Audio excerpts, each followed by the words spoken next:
JB here. Hope everyone's doing outstanding. Wednesday, October 8th, 9/17 on this fine morning talk. Really quick about the market. Some names I'm looking at go from there. S&P futures up about 0.2% on the heels of yesterday's massive sell-off. Since my sarcasm, the S&P put an end to its 7-session winning streak.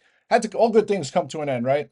Yesterday, not much in the way of catalyst. At 11 o'clock, you had that news. The information reported that Oracle is supposedly, based on internal documents, losing $100 million renting out NVIDIA Blackwell chips.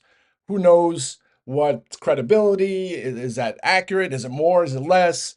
All it does is kind of show how sensitive some of these names might be if there is some glitch in this ecosystem. I wouldn't even call it glitch, but you know, I guess getting more clarity will probably remove some of that uncertainty. But you saw some of the names, Oracle dropped 5% on the news, and all those names in sympathy start to sell off just on $100 million, right? And when you say $100 million, obviously that's but I mean, back in the day, there was a real lot. Now it's, they throw in around $1 trillion of backlog. So, I mean, it's like a drop in the pan for some of these companies. But anyway, when you're talking about some of these names that are, somewhat, I guess we call priced for perfection, or their valuation may be stretched or whatever you want to call it, then you have these moves. So whether that's nothing, right, or is that the start of some kind of trend that we're going to start to see get some insight into the return on investment on some of these companies, we'll have to see.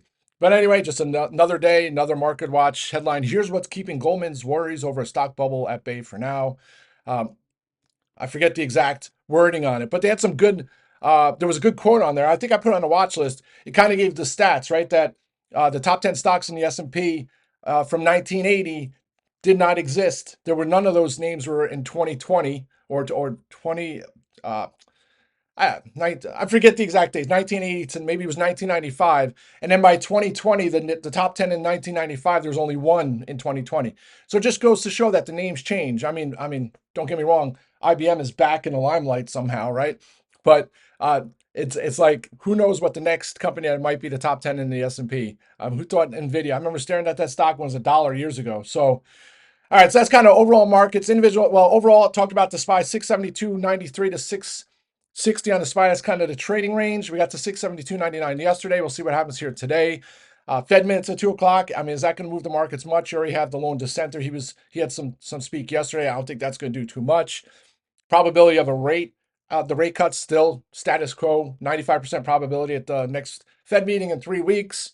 So that doesn't change much. And then we have earnings season, 6 days. So that'll be the fun stuff, especially as the government shutdown, day number 8. So I was making some jest on a headline that came out that said the survey shows 17% of the population is on the fence now with the government shutdown about buying a house or getting a new car. And it's like, to me, those are the kind of headlines just like make me burn. It's the same headlines that have with the tariffs. I'm not trying to diminish the government shutdown, like to use folks as a pawn to get an agenda passed through, kind of like that just rubs me in the wrong way. But at the same token, to make these headlines to fear, uncertainty, doubt the market based on events that happen. I mean, people get laid off all the time. People get fired all the time. Companies go out of business all the time. It's just because it's all front and center, it makes for easy headlines, right? So, I mean, you can make the case. I mean, I forget what the actual social what the government agencies make up for the employment for the entire U.S. population, but it's somewhere in the neighborhood like 14-15% of the entire population is some kind of public service, right? Whether it be Army or whatever. And then only 1 point some percent of that is affected by a possible furlough from the government, that actually agencies being with the government shutdown. I'm stinks if you're in that position, and I'm not. So for me to speak on it, I'm not trying to be ignorant or dismiss it. But those are the headlines just get me. It's like back, I use the analogy, the Suez Canal, right? Everybody was flocking to get paper towels again. Like that's it. Oh, shipping's done. All the paper towels are stuck in the Suez Canal. And then everything gets back to normal, and then one of these times it won't, right? So I say that now, but I've been saying this over and over, all my rants for years, right? And one of these days, you kind of like jest or have sarcasm about it. But all right, so that's overall markets. So hopefully the government shutdown gets resolved soon. I would love to see it before the weekend. I don't know if that's going to happen. All right, so now just quick on the individual names. First, just XYZ had some news out at 9 o'clock. Finally got some, well, not finally, but back in some calls. I was looking at weeklies when Lou was doing that. Got the higher strikes for next week. They were up 50% in the morning, then dipped around with the market pulling back and kind of helped Pat, considering the market was down yesterday, to see it up nearly 2%. Good sign. Then this morning had news, Square bringing Bitcoin payments to local businesses, the first integrated payment solution. Uh, if anything, it's got to be bullish news. To me, it's just surprised that considering where Bitcoin was over the weekend, that XYZ isn't back in the 90s and beyond. So maybe this is the news that kicks it out of that rut, gets going. I'll use the move today if it gets to, I think 80, I put on the watch is 83, 84, and this is before the news came out. So if it gets into 82s, the calls will probably be over a double. I'll look to close them out, cover costs, ride the rest. That's XYZ. Sure enough, JOBY, after the close yesterday, $500 million offering. It's these names that you've seen over the years. I'm trying to give some analogies or think of some where it's like one of these offerings that they have will be the sign that, okay, it's made it mainstream. To me, it would be when it goes red to green in a monster reversal. I don't know if it's going to be today. Thankfully, I locked the JOBY 20s that I've been sitting on for so long for some profits. Unfortunately, I did get the Novembers, but hey, this might be an opportunity to get some more strikes here. We'll see if it holds 1650. Excuse me. So I'll be watching that at the open, updating my trend lines. So, of course, don't want to see it drop down too much further, but 1650 I think would be a good spot. So disappointing. But again, I always say this. It's like people look at offerings as a bad news, but if you're a publicly traded company, that's your capital markets, that's what you're there for. You're not there just to have people have a piece of your company. No, part of that becomes the ability to raise capital and cash, especially in a company that's looking to scale out, right? So I think that's a good thing.